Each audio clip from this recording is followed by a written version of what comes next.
There's a rule that every woman in Ethan Cole's world learns very quickly. Don't fall for him. He doesn't fall back. He is charming. Yes, devastatingly handsome. Absolutely. Worth more money than most people could count, obviously. But emotionally available? Present? Capable of choosing one person over every other option in the room? Everyone said no. Everyone had data to support that conclusion. Everyone, except Maya Brooks, who, to be fair, had never heard of Ethan Cole, who had no idea he owned 3 companies, a penthouse, and approximately 1/3 of the real estate in Lower Manhattan. Maya just knew him as Eggs Benedict, no hollandaise, black coffee, window booth, tips exactly 20%, always says thank you. And she was about to learn something that would change both of their lives forever. Hey, welcome back.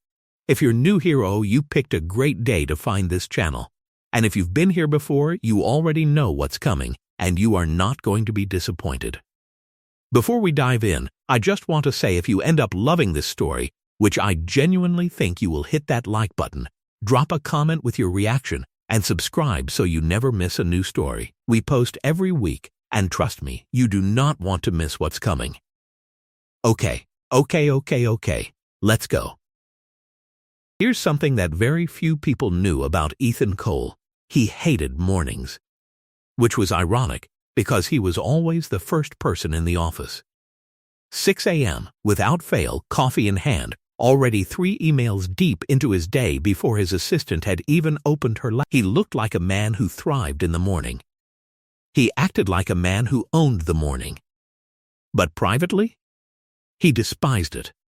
He despised the alarm. He despised the dark sky outside his floor-to-ceiling windows. He despised the silence of his 3,000-square-foot penthouse, which was all clean lines and expensive art and absolutely zero warmth, and which never once in 4 years had felt like a home. Ethan Cole was 34 years old. He'd started his first company at 22, sold it at 26 for $40 million, taken that money and turned it into a real estate empire that now spanned 4 cities. His face had been on the cover of Forbes. His name showed up in newspapers in contexts that ranged from inspiring to intimidating, depending on who was writing the article. He was, by every external measure, the kind of man that people wanted to be around. Which meant that every morning, the moment he stepped outside his building, someone wanted something from him. His doorman, his driver, his assistant via text at 6:04 a.m. with a list of things that needed his attention before 9 o'clock.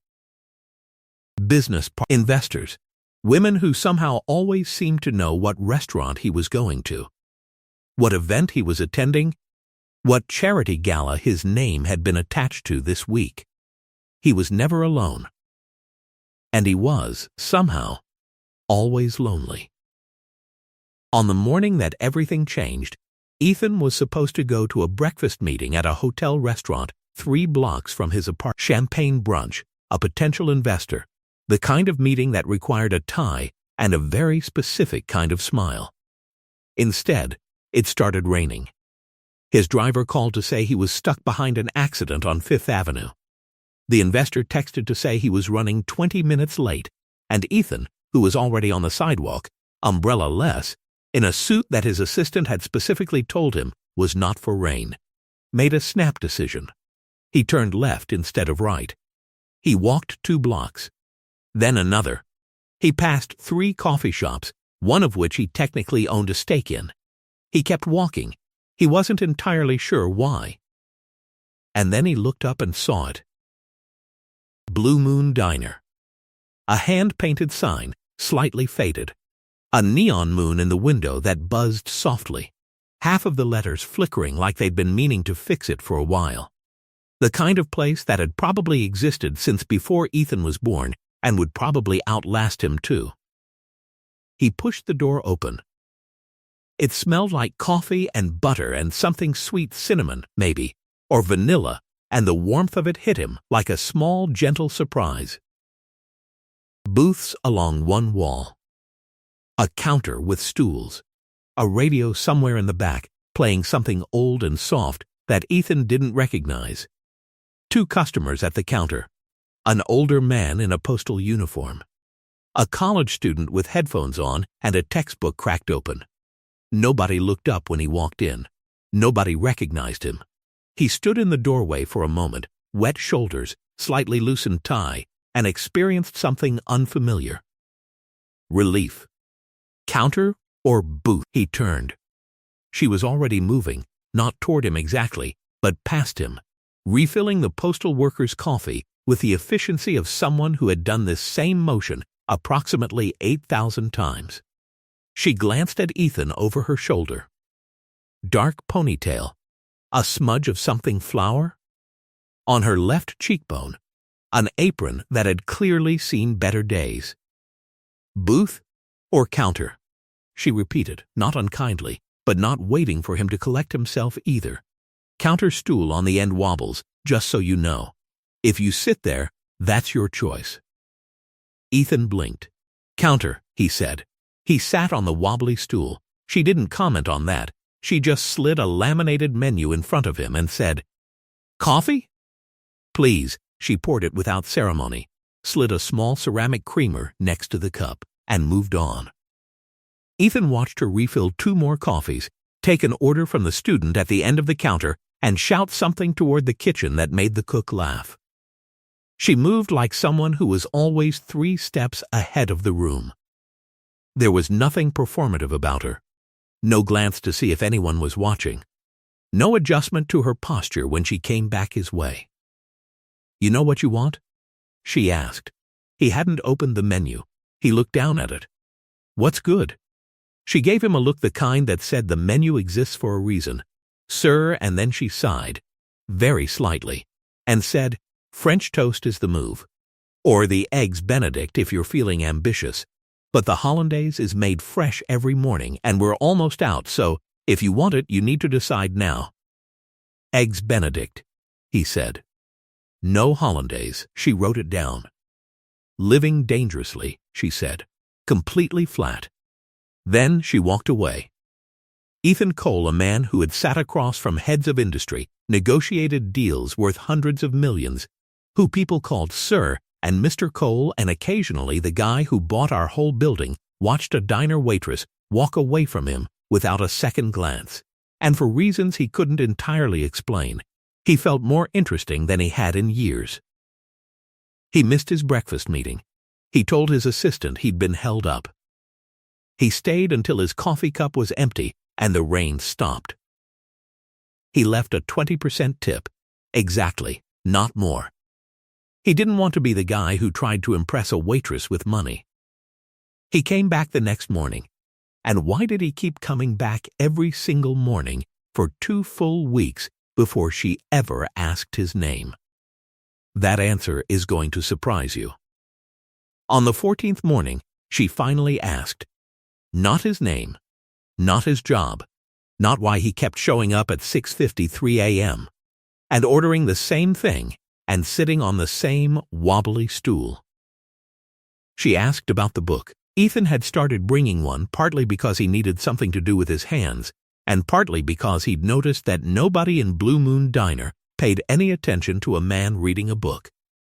A man in a good suit at a diner counter, just reading. Invisible, he was halfway through a biography of a jazz musician he'd never heard of because his assistant had handed him a stack of books 6 months ago and said you need hobbies that aren't work, and he'd started from the bottom of the pile. Maya, he knew her name from her name tag, but she didn't know his yet appeared with his coffee and glanced at the cover. "Coltrane?" she said.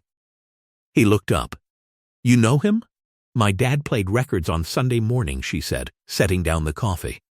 "Coltrane, Miles Davis, sometimes Ella Fitzgerald if it was a really good Sunday." She tapped the cover with one finger.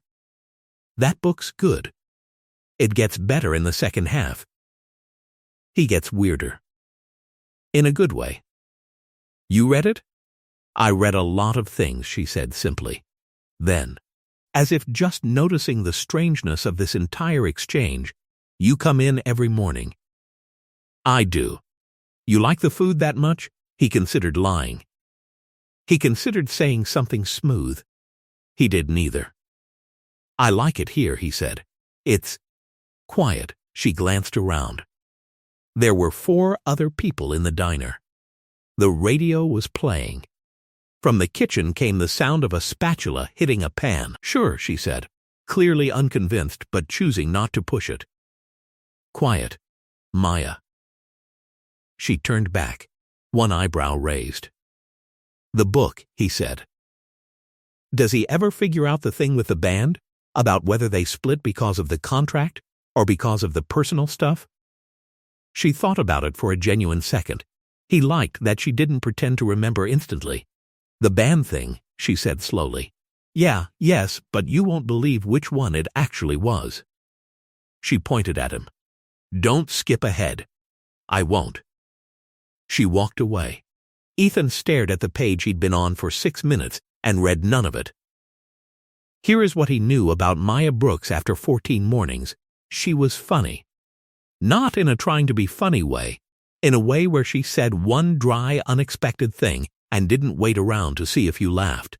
She'd once told a customer, who asked if the coffee was fresh, that it was fresh as the concept of optimism, and moved on without explanation. She worked fast. She seemed to genuinely like the old regulars. She knew their orders without asking, asked about their grandkids, remembered that the man in the postal uniform took 2 sugars and that the woman who came in on Tuesdays was trying to cut back on salt. She also, in the time he'd observed, talked to Ethan exactly as much as she talked to everyone else, which was efficiently, warmly, without any particular interest in impressing him. Which Ethan realized, somewhere around day 9, was the reason he kept coming back. Nobody was performing for him. Here is what Maya knew about Ethan after 14 mornings. He was punctual. He read actual books. He said thank you every time, which sounds like a low bar, but was, in her experience, not. He tipped exactly 20%, which was, and she had opinions about this, either principled or slightly annoying. She couldn't decide which. He never talked on his phone at the counter. He had very nice hands. She'd noticed the hands, and then she'd told herself to stop noticing. She didn't ask his name, because she had a rule: regulars tell you when they want to. Pushing felt wrong. Some people just needed a place to exist without being asked about themselves. She understood that. She lived that, a little bit. It was her coworker Destiny who ruined the whole thing. Destiny was 22, extremely online, and possessed of the kind of casual perceptiveness that made her both excellent at her job and occasionally exhausting to work with. On morning 15, Destiny leaned across the counter while Ethan was reading and whispered to Maya, "You know who that is, right? Regular, eggs Benedict, no hollandaise." Maya, that's Ethan Cole." Maya looked up. "Who?" Destiny stared at her. "The Forbes guy? The real estate he was on the cover last year, Maya. He owns like half of Destiny." "What?" "He can hear you." Destiny looked at Ethan, who had the expression of a man reading very hard. He was absolutely not reading. Destiny disappeared into the kitchen at speeds not normally achieved on a weekday morning. Maya stood at the counter. She looked at Ethan. He looked up, slowly, with the face of someone hoping the conversation might go a different direction. "Eggs Benedict guy," she said. "That would be me," he said. "You own buildings." "A few, like a few buildings, or a few buildings." He considered this, the second one. Maya looked at the ceiling for a moment in the specific way of someone recalibrating everything they thought they understood about their morning. Then she looked back at him. "Your eggs are getting cold," she said. And she walked away. Ethan Cole actually laughed out loud, surprised by it for the first time in what he would later calculate was approximately 4 months. But here's the part nobody saw coming when Maya got home that night and finally looked him up. What she found made her show up to work the next morning, ready to quit. What was it? I'll tell you in 60 seconds. Her apartment was small, which is a kind way of saying that from her bed She could see her kitchen, her front door, and her cat Gerald, who was sitting on her laptop with the profound smugness of a creature who knew he was being inconvenient. "Get off," she said. Gerald did not get off. Maya relocated him with the resigned efficiency of long practice, opened the laptop, and typed Ethan Cole into the search bar. The results were a lot. Ethan Cole, CEO of Cole Capital Group. Net worth estimated at $1.4 billion, named to Forbes 30 Under 30 at 26. Youngest person to win the Urban Development Award 2 years running. Recently closed a $200 million acquisition of Maya closed the laptop. Gerald looked back with the expression of a cat who had been trying to prevent exactly this. "He's been sitting on my wobbly stool," she said to Gerald. Gerald blinked. For 2 weeks. Gerald began aggressively cleaning his face, which Maya had come to understand as his version of "I don't know what to tell you." Here's the thing, and this is important, Maya's hesitation was not about money. It wasn't awe. It wasn't even intimidation. Exactly. It was something simpler and more uncomfortable. She'd liked him. She'd been, despite everything, sort of looking forward to seeing him every morning. The Coltrane conversation had kept her company on the bus ride home, warm and small and unexpectedly pleasant. She'd told her roommate Jamie about it in a way that involved more detail than was strictly necessary, and now she knew who he was, and it changed nothing about who he'd been in those mornings, but it changed everything about what any of it could mean. Men like Ethan Cole didn't fall for waitresses at diners. That was a movie plot. That was a thing that happened to women who were prettier, simpler, more convenient than Maya Brooks, who had strong opinions about most things and a cat with a bad attitude and 3 jobs and absolutely zero interest in being someone's charming temporary distraction. She decided, right there, that she was going to be politely professional.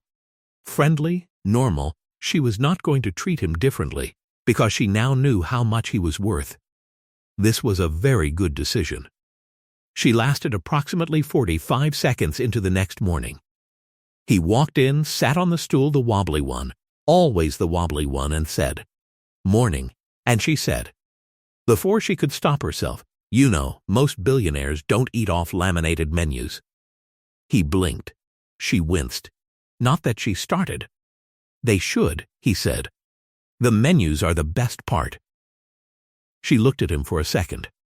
Then she poured his coffee. "You're regular?" she asked. "Please, cool. She walked away and had a private conversation with herself behind the kitchen door that her coworker Marco described later as concerning. Over the following 2 weeks, things between Maya and Ethan shifted in ways that were almost imperceptible and somehow completely obvious. He started talking more. She started lingering only slightly when she refilled his coffee.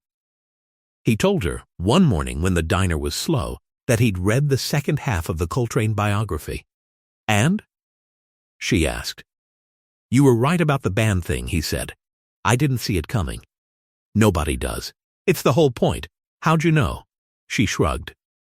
"Some things seem big and dramatic on the outside and actually fall apart for really small, quiet reasons. People never believe the quiet version." He was quiet for a second. "Yeah," he said. "That's true." They looked at each other. Maya looked away first. She had a table to get to. But here's what she didn't know. Ethan, who had canceled a 7:30 a.m. conference call 3 times in 2 weeks to stay at the diner a little longer, who had told his assistant he was doing research in the field, who had begun finding reasons to walk past Blue Moon at lunch, Ethan had started writing things down.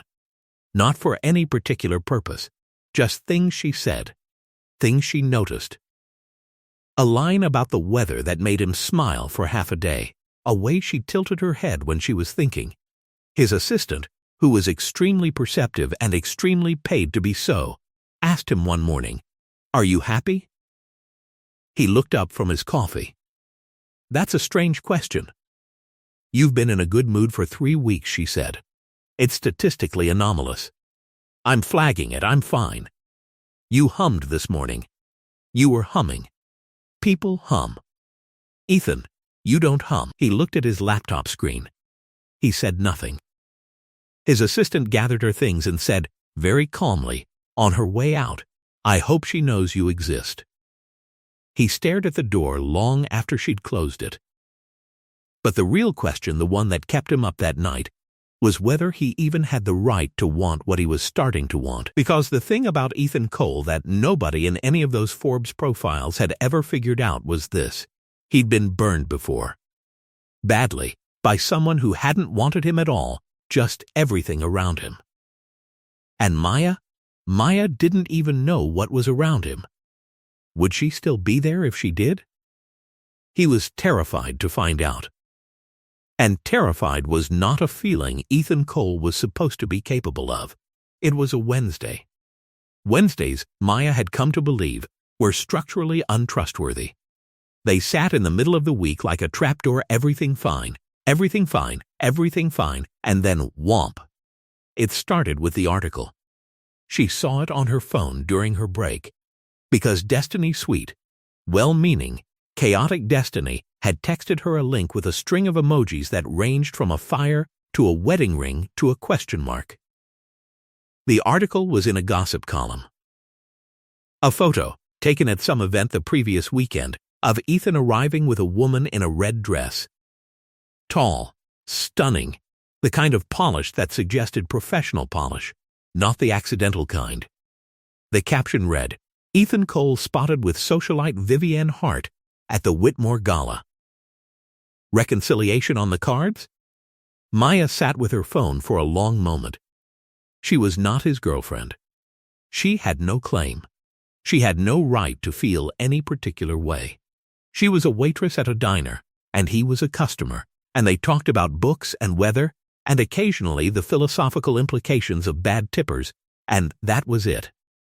She told herself this very clearly, in specific words, like she was issuing a formal memo to her own feelings. Her feelings did not comply. When Ethan came in the next morning, she was professional. Polite, she poured his coffee, took his order, did not linger. When he made a comment about the weather, she smiled and moved on. He noticed. Everything okay? He asked when she refilled his cup. Totally fine, she said, in a voice that communicated she was the opposite of totally fine.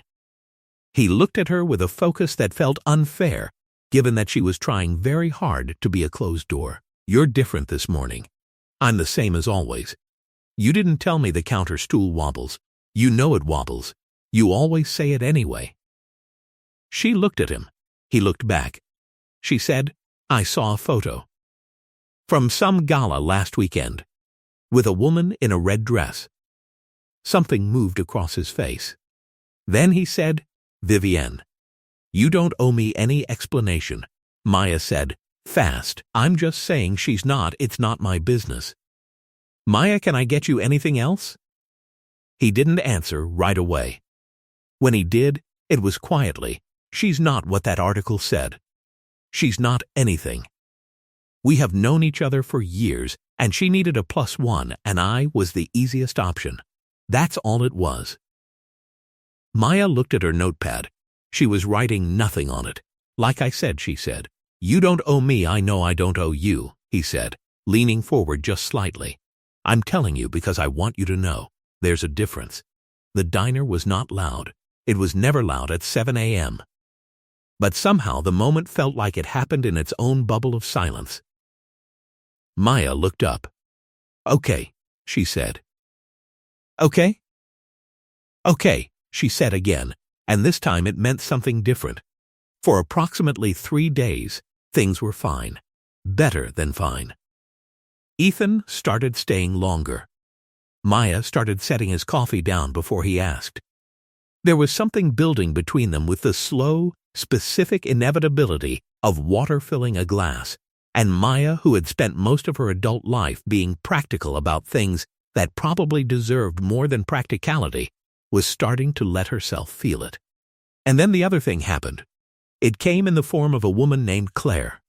Claire worked in the building next to the diner, wore very good shoes, and had, Maya would later discover, dated Ethan 3 years ago for approximately 8 months. Claire did not recognize Maya. People generally didn't, outside the diner. Without the apron, she was just a woman on the subway, sitting across from someone else's conversation. The conversation in question was between Claire and her friend, both in work clothes, both with coffee from somewhere that was not Blue Moon. "He's doing the thing again," Claire was saying. "What thing?" "The thing where he finds someone new and charming and completely outside his world, and he's fascinated for a few weeks, and then reality sets in, and Claire made a gesture. He ends it. Every time. He ended it with me when things got real. He ended it with Priya when she wanted to meet his friends. He's not capable of actual commitment. He never has been. It's not even intentional, I think. He just genuinely doesn't know how to stay." Her friend made a sympathetic noise. Maya stared at the window. "Whoever she is this time," Claire said, picking up her coffee, "I hope she knows not to expect too much." Maya got off at the next stop. It wasn't her stop. She stood on the platform until the train left, and then she sat on a bench and stared at nothing for a while. She knew that this was one person's experience. One data point. That Claire could be wrong, or hurt, or both. That she didn't know Ethan, not really, not in any way that mattered. But she also knew herself. She knew that she was the kind of person who gave things her whole heart or nothing at all. She didn't know how to do it partially. And she had already, without meaning to, without permission from herself, given this something she couldn't entirely afford to lose. So she made the decision. Not because she didn't care, because she cared too much to be someone's interesting temporary chapter. She was going to put it back in the box. Whatever this was, she was going to close the lid and be exactly what she'd always been. The waitress who knew his order and asked about his books and made sure his coffee was fresh. Nothing more. She told herself it was the right call. She almost believed it. The morning she walked in with that decision fully made the morning she came in ready to reset, to rebuild the wall, to be professional and pleasant and nothing else. Ethan was already there. And he'd brought her something. It was a book. Set on the counter next to his coffee, right where her section started. A worn paperback, clearly used, clearly loved. The kind of book that had been read more than once. She picked it up. Their eyes were watching God. Zora Neale Hurston. There was a note inside the front cover, handwritten in blue ink. "You recommended this one 3 weeks ago. I finally found a copy." She stood there holding it. "I looked for a new one," he said, without looking up from his phone, "but the used bookstore near my office had this one, and it looked better read. More loved. I figured you'd prefer that." She looked at the book. She looked at him. She put the book down on the counter. "Ethan," she said. He looked up. "I can't do this," she said. He went very still. "I don't mean I don't know what this is," she said. "And I think that's the problem. Because I'm not built for things that are almost something. I'm not good at almost. And she stopped, steadied herself. "You have a whole life that has nothing to do with this diner, and I have a whole life that has nothing to do with your world. And I think if you heard something," he said quietly. She blinked. "About me," he said. "Something, and instead of asking me, you decided." She didn't answer. Which was an answer. Ethan looked at the counter. He was quiet for long enough that she thought he was going to leave. "Then you're right that I've ended things," he said. Before they got real, his voice was careful, like he was choosing each word individually. "I've done that. I'm not going to pretend I haven't. I ended things because every time it got real, the real thing turned out to be me. Not the company, not the money, not the access. Me, and I've spent a long time not entirely sure that me was worth staying for." Maya's throat did something complicated. "The reason I come here every morning," he said, "is that you're the first person in a very long time who talks to me like I'm just a person. Not an opportunity, not a name, just a person who reads books and makes the wrong choice about the wobbly stool. She laughed, despite everything. It came out small and a little wet. "Don't cry," she said to herself. "Please don't cry," he said with the exact same urgency, "because I am not emotionally prepared for that." "I'm not crying. You're doing the pre-cry thing." "There is no pre-cry thing." Your voice goes up slightly. "I've been coming here for 6 weeks. I know your voice." Maya pressed her fingers against her eyes for a moment. "This is a terrible conversation to have at a diner counter," she said. "Completely terrible," he agreed. They sat with that for a second. "I need time," she said.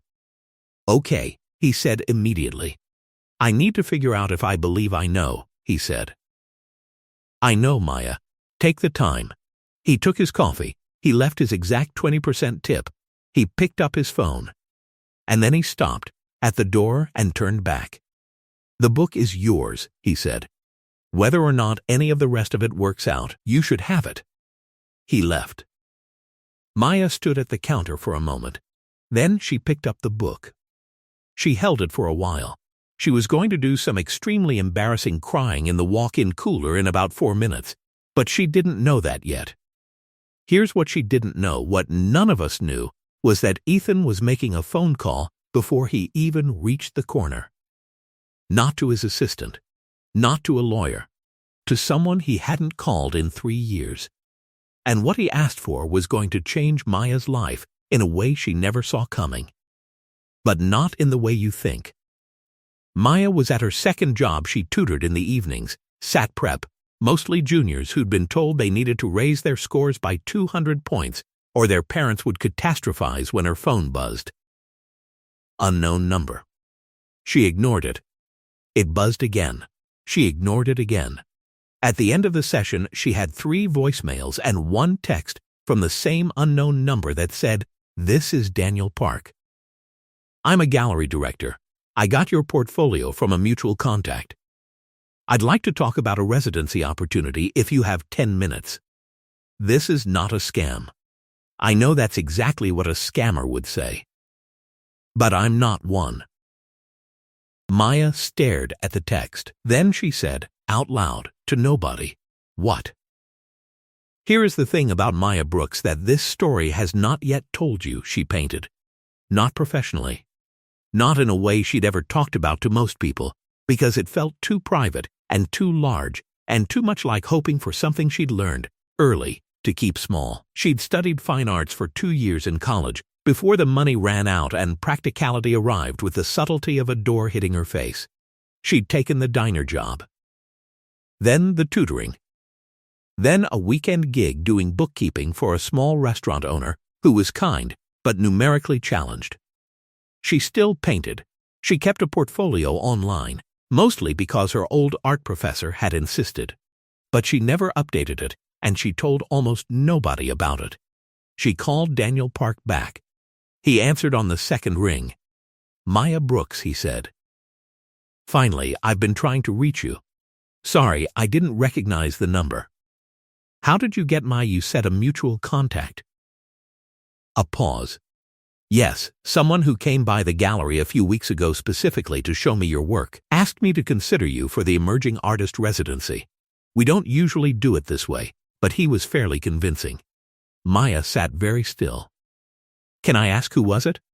Another pause. He didn't want me to say.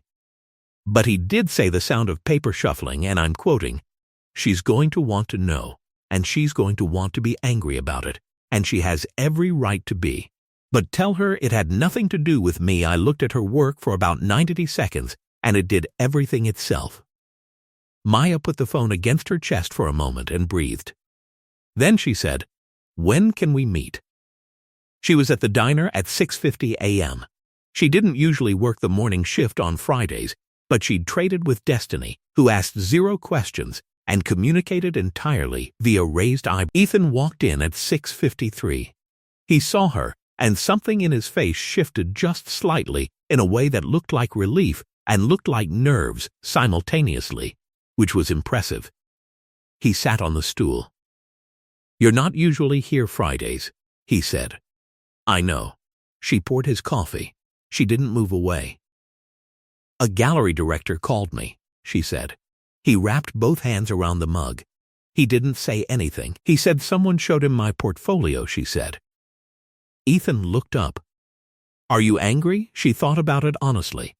I was. For about 20 minutes. Then I looked at what he sent me about the residency and She stopped. "It's a paid residency, Ethan. 3 months in a studio space in Brooklyn, with a showing at the end.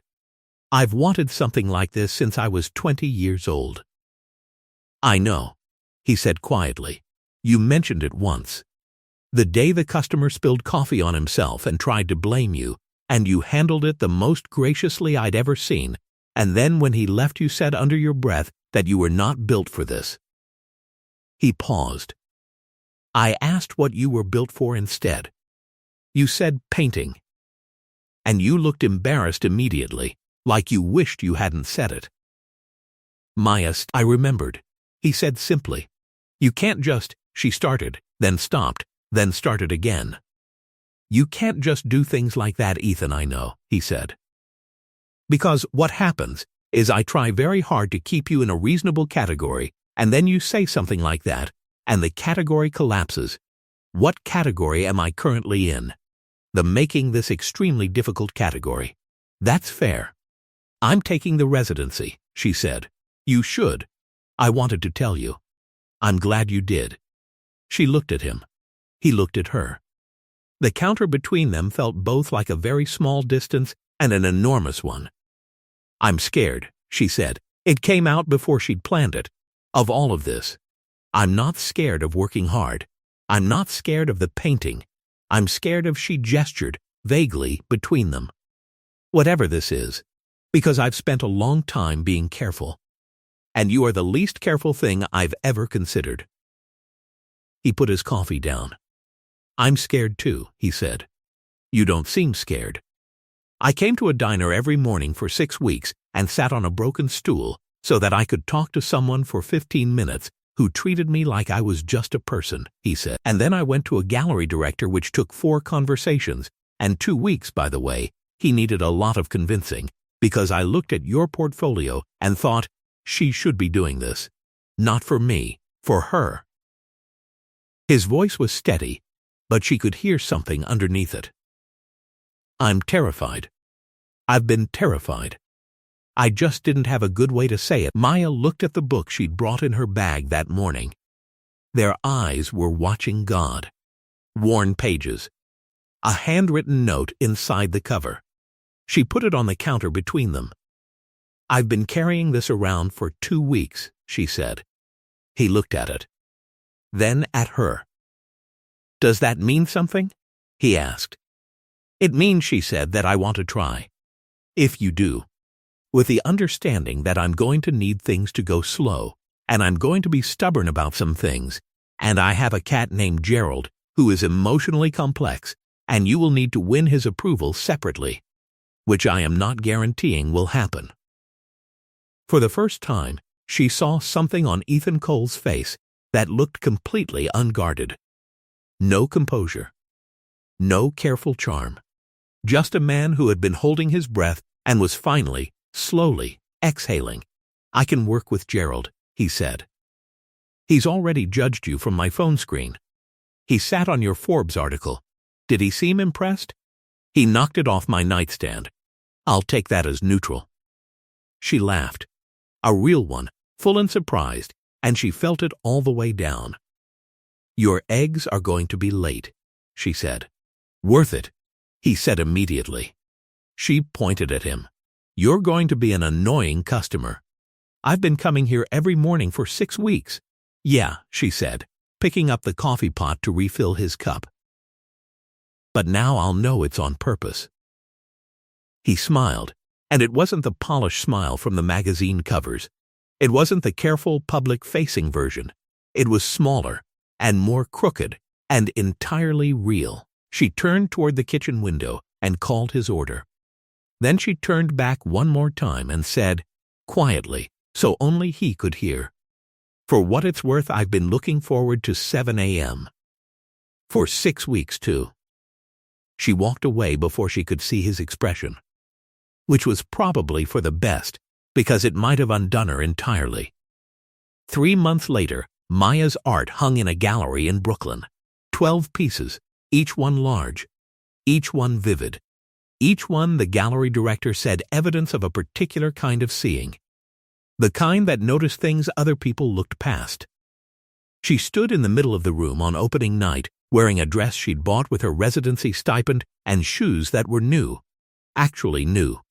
And she felt something she hadn't felt in a long time, like herself, fully, in the corner of the room, near a canvas she'd painted of a counter in a diner, a coffee cup, a laminated menu, a cracked stool, stood Ethan Cole in a dark suit that was, mercifully, not in danger of getting coffee spilled on it tonight. He was not looking at the other guests. He was looking at her. She crossed the room. "You okay?" she asked. "I'm very much okay," he said. "You've been standing there for 20 minutes. I'm looking at the art." She followed his gaze. It wasn't anywhere near the canvas. "You're looking at me," she said. "Yes," he said easily. "The art is also excellent." She rolled her eyes. "Come here," he said, and held out his hand. She took it. And Maya Brooks, who had 3 jobs and 2 roommates and 1 emotionally complex cat, who could name every regular at Blue Moon Diner, and who had spent years keeping her dreams small and safe and manageable, held the hand of a man who had every option in the world and had chosen, quietly and deliberately, and every single morning, the wobbly stool. Not because she was perfect, not because she was easy or convenient or available, because she was, unmistakably, herself, and that it turned out was exactly enough. Gerald knocked Ethan's phone off the couch twice in the first week. By week 2, he was sleeping on Ethan's shoes. Maya said it was the highest honor Gerald had ever bestowed on any living creature. Ethan started getting to the apartment early, specifically to sit where Gerald could find him.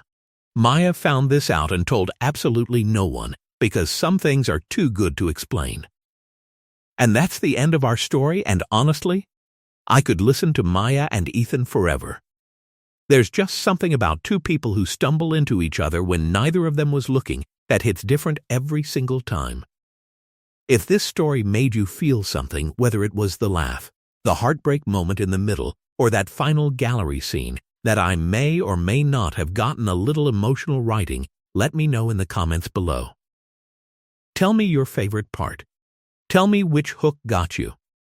Tell me what you thought about Gerald, because Gerald is personally my favorite character in this entire story. If you're new here, welcome. Subscribe. We release a new story every single week, and they are all like this: romantic, emotional, funny, and impossible to stop once you start.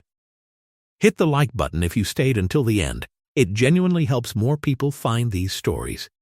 And if you have a story idea, a type of romance, a scenario, a what if that you've always wanted to hear, drop it in the comments. I read every single one. Until next time, I hope your morning coffee is perfect, I hope your stool doesn't wobble, and I hope you find someone who remembers the small things you said when you weren't even paying attention. Take care of yourselves.